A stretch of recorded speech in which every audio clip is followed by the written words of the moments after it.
En cada rincón del planeta, desde la ciudad más pequeña hasta la más poblada, existen infinidad de historias que hablan de casas encantadas. Para algunos, casas asombradas o embrujadas.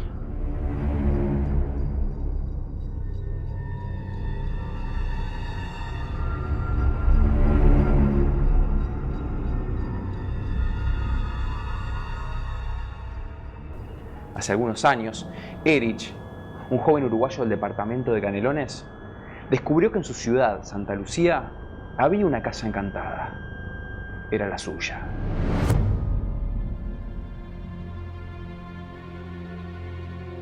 En esta mansión, que es conocida en todo Canelones como Villa Argentina, suceden algunos fenómenos muy extraños que hasta el día de hoy nadie le encuentra explicación.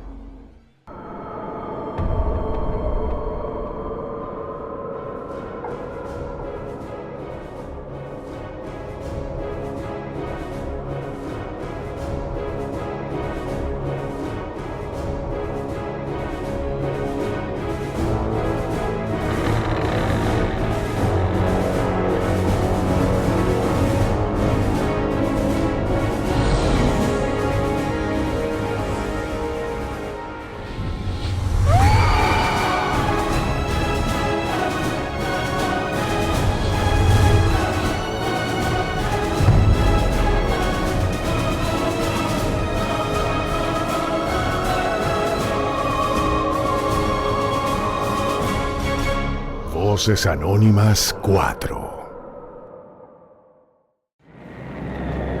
Villa Argentina.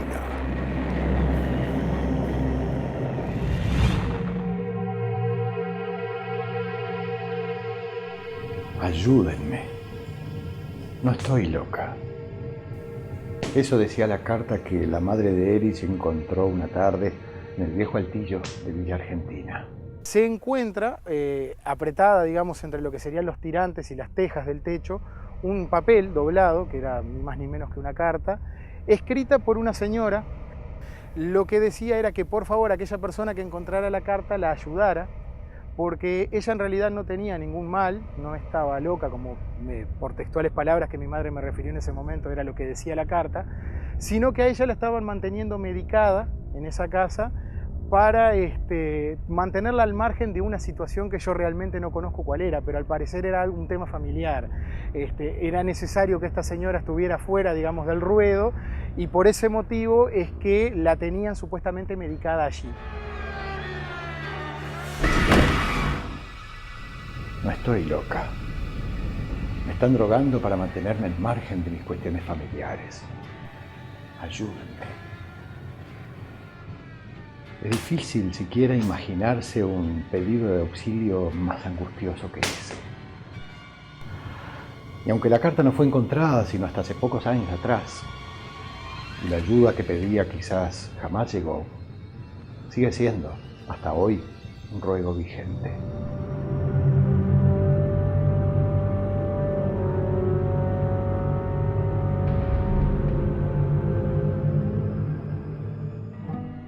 La carta encontrada en el altillo comenzaba a revelar el pasado de esta enigmática casa. Al parecer, esta mansión, que fue construida en el año 1900, escondía muchos más misterios y secretos de los que Erich imaginaba.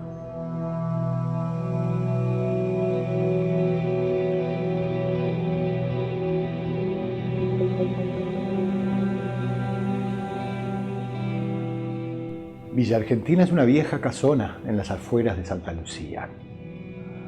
Incluso deteriorada por más de un siglo de existencia y años de abandono, sigue siendo una hermosa casa de 8 habitaciones, grandes. Es una casa muy amplia que tiene un sótano también muy grande y un altillo también bastante generoso. Conoció muchos destinos. Fue hotel allá por el 900. Sufrió el embate de una crecida grande del río Santa Lucía. Después fue reconstruida y allá por el 35 estuvo abandonada hasta que lo compró un laboratorio. Finalmente volvió a manos del tío de Erich, el dueño, que la alquiló allá por los años 70 a una doctora del pueblo. para que funcionara como casa de salud. Precisamente a raíz de esta casa de salud, todo el mundo hoy por hoy la conoce como la Villa Argentina, que era, bueno, precisamente el nombre de esta casa de salud que años atrás funcionaba en otro lugar y que, bueno, en un momento se mudan precisamente para esa casa.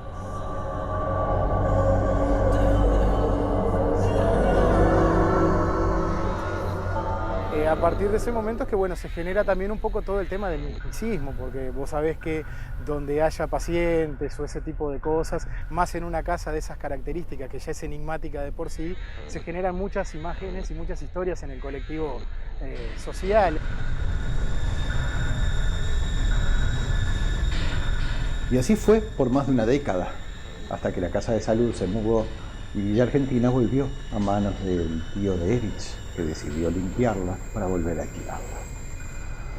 Buen tiempo estuvieron allí sacando restos de ropa vieja y medicamentos vencidos y cosas rotas e inútiles.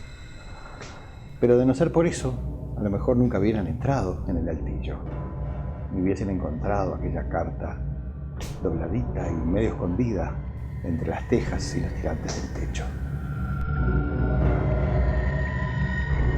No sabemos ni cuándo ni cómo, esta señora aparentemente se las ingenia para poder esconder esa carta. Tampoco sabemos por qué la escondió concretamente en ese altillo, que era uno de los lugares donde de pronto era más difícil encontrarla por una persona que fuera ajena al establecimiento.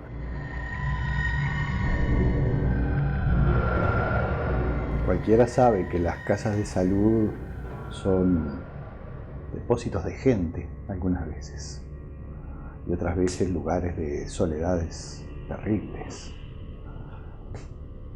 Pero la mano de mujer que escribió aquella carta dejó ahí una tristeza y una esperanza tan grandes que, de alguna manera que todavía no podemos comprender, todavía siguen vivas.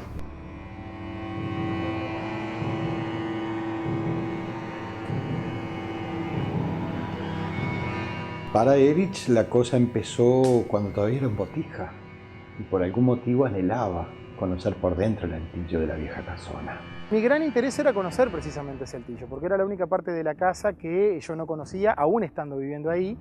Y bueno, no era un acceso muy fácil porque la casa no tenía una escalera para llegar hasta la entrada del altillo, que queda muy alta. Esas casas antiguas por lo general tienen cielos rasos muy altos y para poder llegar ahí hace falta una escalera que no es la que una persona tendría comúnmente en su casa. Entonces mi tío, para poder acceder al altillo, necesitaba pedir una escalera prestada para traerla y ingresarla por una ventana. Entonces, por lo tanto, esto llevaba a un pedido constante mío de que la consiguiera para poder subir. Por eso es que una mañana tempranito, cuando Erich se despertó con los pasos fuertes y pesados que hacían vibrar el cielo raso, el muchachito se levantó entusiasmado y convencido de que por fin su tío había conseguido una escalera prestada.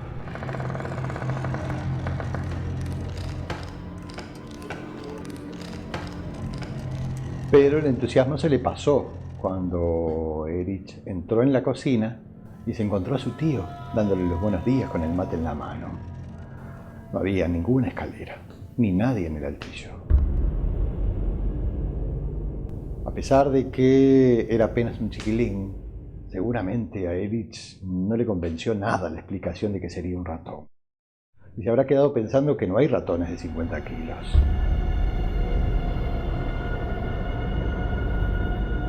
Eso fue de alguna manera el primer contacto que yo tuve con algún suceso fuera de lo común. ¿Cómo te sentiste en ese momento? Y bueno, en ese momento con una sorpresa terrible, porque digo, no sabía muy bien a qué atribuirlo, porque viste que inmediatamente, digo, si uno se pone a especular y le da rienda suelta a ese tipo de cosas, es muy fácil hacerse la cabeza y terminar pensando cualquier cosa. Entonces en un primer momento lo tomé como eso y lo dejé un poquito pasar. Aquella fue apenas la primera vez que los pasos del altillo se dejaron escuchar.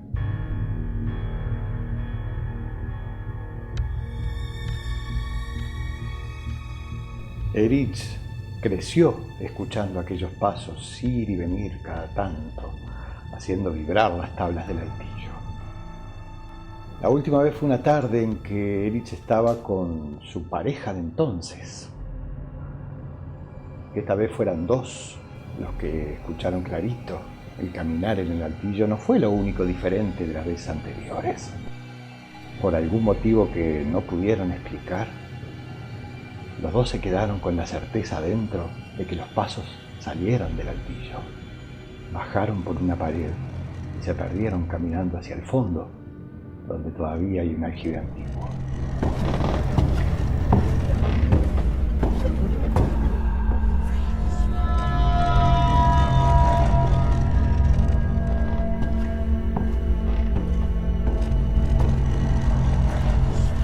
Como que lo que venía caminando, por decirlo de alguna manera, baja por la pared exterior de la casa y toma dirección al fondo donde hay un aljibe muy viejo.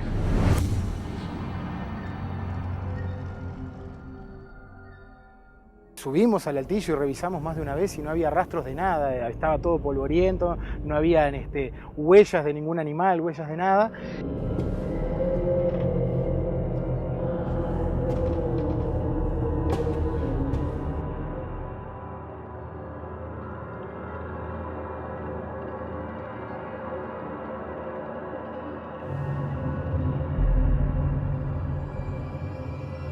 Una noche, Erich miraba una película junto con dos amigos en una habitación con puerta de vidrio esmerilado por la que entraba una luz tenue.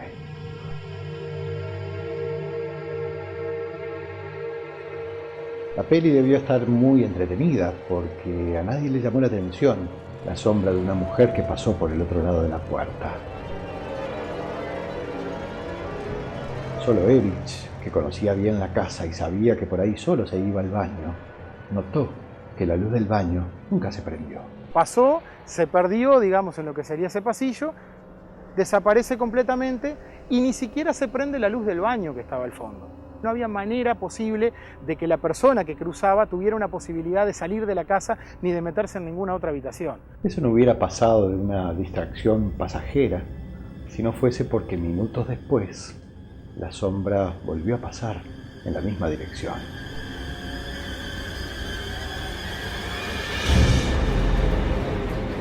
La sombra que pasó del otro lado del vidrio dejó a estos tres amigos en estado de alerta.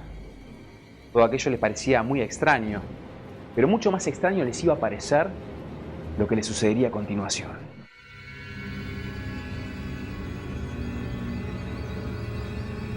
Esta vez sí, Erich se fijó en ella, porque pasó 2 veces por el mismo lugar y porque la sombra parecía ser de una mujer flaca hasta el espanto, que no pudo identificar con nadie que viviera en la casa.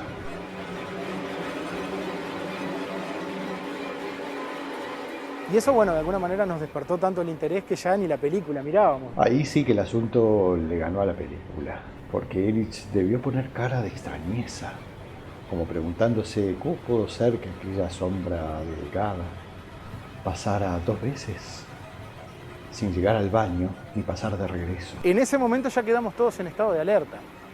Y bueno, evidentemente cuando uno mira las cosas no pasan. Entonces, bueno, mientras nosotros aguardábamos a ver si se volvía a repetir el efecto, no pasaba absolutamente nada. Cuando de alguna manera nos distraemos, volvemos a centrarnos un poco en seguir la película, esto y lo otro, se vuelve a dar la situación de la sombra. Los 3 se levantaron como con un resorte y salieron a ver. Nadie en el baño ni en el pasillo.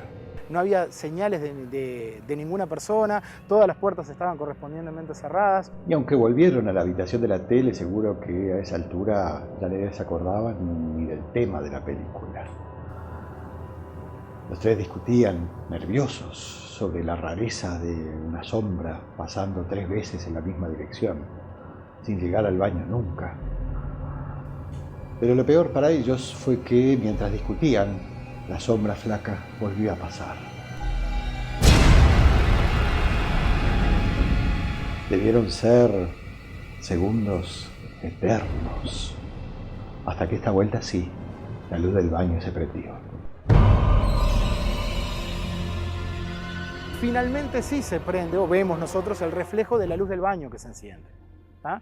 Pero el tema es que cuando vos entrás a una habitación y prendés la luz, es obvio que la luz salga, ¿ah? Y que por lo tanto la puedas ver de afuera. Pero si vos entrás y cerrás la puerta, la luz desaparece.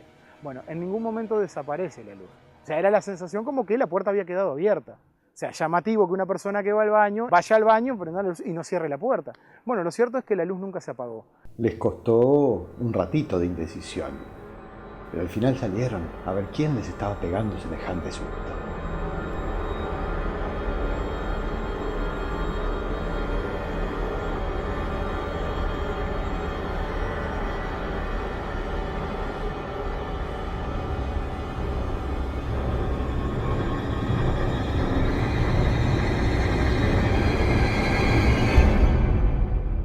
Lo peor es que nadie les estaba pegando semejante susto.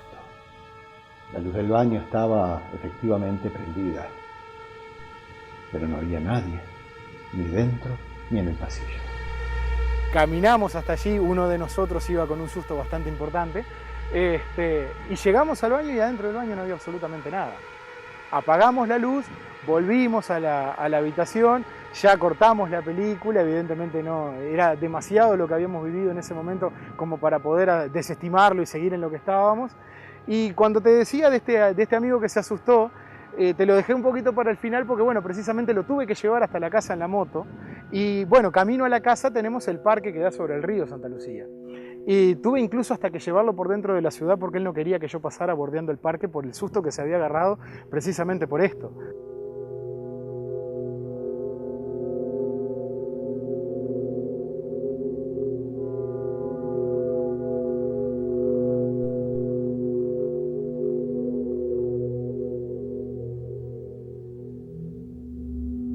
Ayúdenme, decía la carta que un día encontraron en el altillo de Villa Argentina.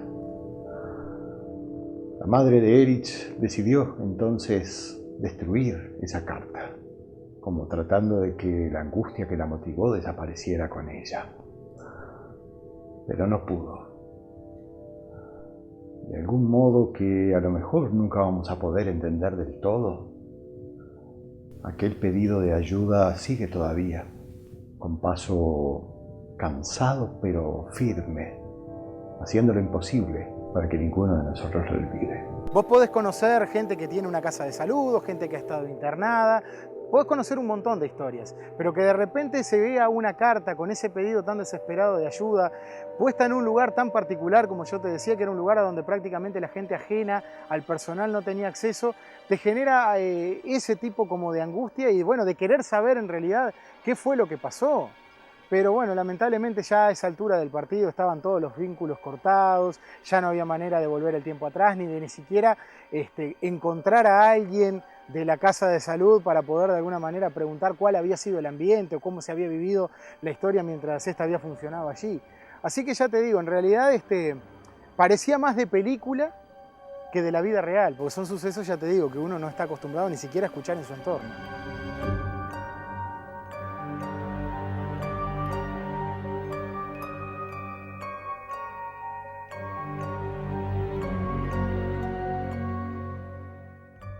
Luego de descubrir todas las experiencias que Erich vivió en la mansión Villa Argentina, uno puede llegar a atar cabos y deducir que quizás el espíritu de esa pobre señora que soportó aquel injusto encierro aún crea que sigue internado en la casa de salud, caminando una y otra vez sobre el altillo, repitiendo esos pasos que la llevaron a esconder allí su carta con el pedido de ayuda, bajando hasta el baño, donde tal vez podía llorar sin que nadie la molestara, intentando escapar por la pared exterior de la casa y llegando hasta el aljibe, donde la atraparon. Quizás, lo que no se puede negar es que esa casa, como ninguna, esconde infinidad de historias, que sus paredes quedaron impregnadas de miles de gritos, de lamentos, de delirios, y que aún permanecen allí y se manifiestan ante las voces anónimas.